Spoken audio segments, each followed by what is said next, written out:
Hey everyone, today I will show you how to split a page in half on Canva. Let me show you how to do it in just a minute.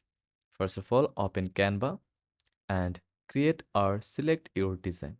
First of all, press Shift plus R on your keyboard to reveal rurals on your canvas.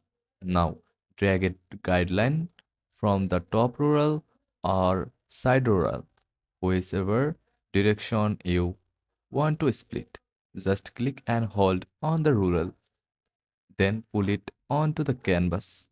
Next, pull the guideline to the center.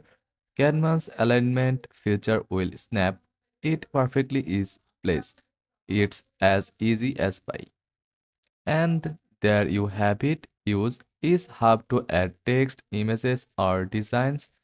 It's neatly divided and ready for your creativity.